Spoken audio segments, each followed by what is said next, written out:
Chapter 21. It was a long walk back to his hole. Stanley looked out through the haze of heat and dirt at the other boys lowering and raising their shovels. Group D was the farthest away. He realized that once again he would be digging long after everyone else had quit. He hoped he'd finish before Mr. Sir recovered. He didn't want to be out there alone with Mr. Sir. "He won't die," the warden had said, "unfortunately for you." Walking across the desolate wasteland, Stanley thought about his great-grandfather, not the pig-stealer, but the pig-stealer's son, the one who was robbed by Kissing Kate Barlow. He tried to imagine how he must have felt after Kissing Kate had left him stranded in the dirt. It probably wasn't a whole lot different from the way he himself felt now.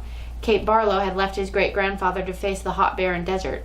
The warden had left Stanley to face Mr. Sir. Somehow, his great-grandfather had survived for 17 days before he was rescued by a couple of rattlesnake hunters.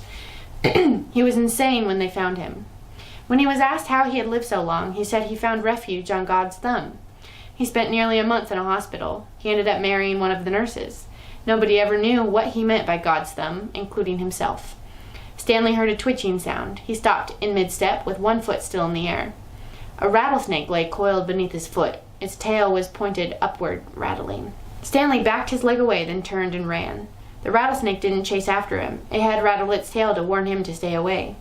"Thanks for the warning," Stanley whispered as his heart pounded. The rattlesnake would be a lot more dangerous if it didn't have a rattle. "Hey, caveman," called Armpit, "you're still alive." "What'd the warden say?" asked X-Ray. "What'd you tell her?" asked Magnet. "I told her I stole the seeds," said Stanley. "Good going," said Magnet. "What'd she do?" asked Zigzag. Stanley shrugged one shoulder. "Nothing. She got mad at Mr. Sir for bothering her." He didn't feel like going into details. If he didn't talk about it, then maybe it didn't happen. He went over to his hole, and to his surprise it was nearly finished. He stared at it amazed. It didn't make sense. Or perhaps it did. He smiled. Since he had taken the blame for the sunflower seeds, he realized the other boys had dug his hole for him. "Hey, thanks," he said. "Don't look at me," said X-Ray.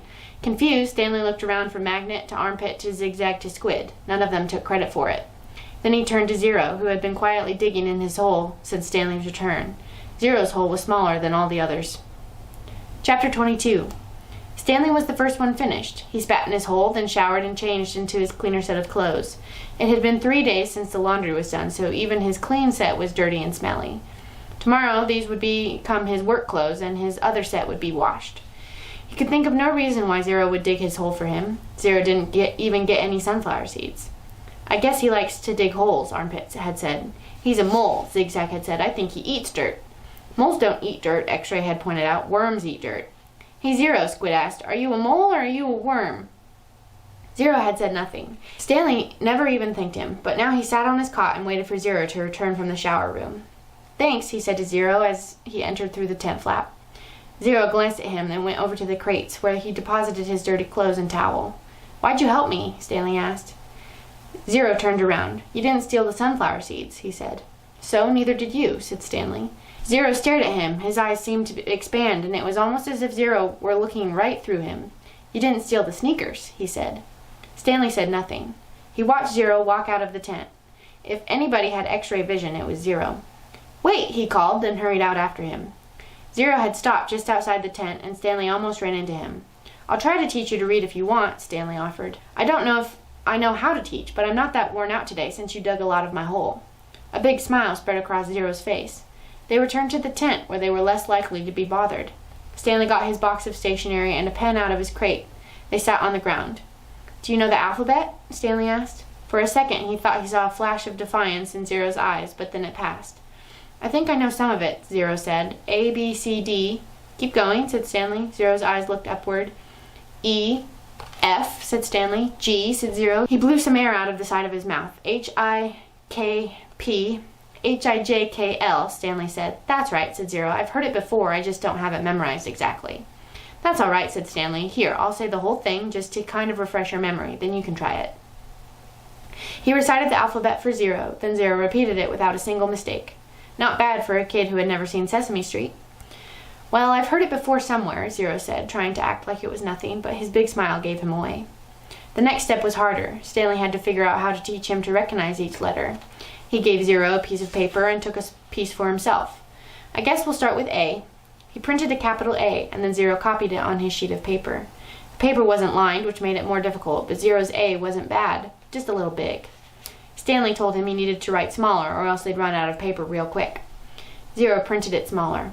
Actually, there are 2 ways to write each letter, Stanley said, as he realized this was going to be even harder than he thought. That's a capital A. But usually you'll see a small a. You only have capitals at the beginning of a word and only if it's the start of a sentence, or if it's a proper noun, like a name. Zero nodded as if he understood, but Stanley knew he had made very little sense. He printed a lowercase a and Zero copied it. So there are 52, said Zero. Stanley didn't know what he was talking about. Instead of 26 letters, there are really 52. Stanley looked at him, surprised. I guess that's right. How'd you figure that out? He asked. Zero said nothing. Did you add? Zero said nothing. Did you multiply? That's just how many there are, said Zero. Stanley raised and lowered one shoulder. He didn't even know how Zero knew there were 26 in the first place. Did he count them as he recited them? He had Zero write a few more upper and lowercase a's, and then he moved on to the capital B. This was going to take a long time, he realized. You can teach me 10 letters a day, suggested Zero, 5 capitals and 5 smalls. After 5 days, I'll know them all. Except on the last day, I'll have to do 12, 6 capitals and 6 smalls. Again, Stanley stared at him, amazed that he was able to figure all that out. Zero must have thought he was staring for a different reason, because he said, I'll dig part of your hole every day. I can dig for about an hour, then you can teach me for an hour. And since I'm a faster digger anyway, our holes will get done about the same time. I won't have to wait for you. Okay, Stanley agreed. As Zero was printing his B's, Stanley asked him how he figured out it would take 5 days. Did you multiply? Did you divide? That's just what it is, Zero said. It's good math, said Stanley. I'm not stupid, Zero said. I know everybody thinks I am. I just don't like answering their questions. Later that night, as he lay on his cot, Stanley reconsidered the deal he had made with Zero. Getting a break every day would be a relief, but he knew X-Ray wouldn't like it. He wondered if there might be some way Zero would agree to dig part of X-Ray's hole as well. But then again, why should he? I'm the one teaching Zero. I need the break, so I'll have the energy to teach him. I'm the one who took the blame for the sunflower seeds. I'm the one who Mr. Sir is mad at. He closed his eyes, and images from the warden's cabin floated inside his head. Her red fingernails, Mr. Sir writhing on the floor, her flowered makeup kit. He opened his eyes. He suddenly realized where he'd seen the gold tube before. He'd seen it in his mother's bathroom, and he'd seen it again in the warden's cabin. It was half of a lipstick container. KB. KB. He felt a jolt of astonishment. His mouth silently formed the name Cape Barlow as he wondered if it really could have belonged to the kissing outlaw.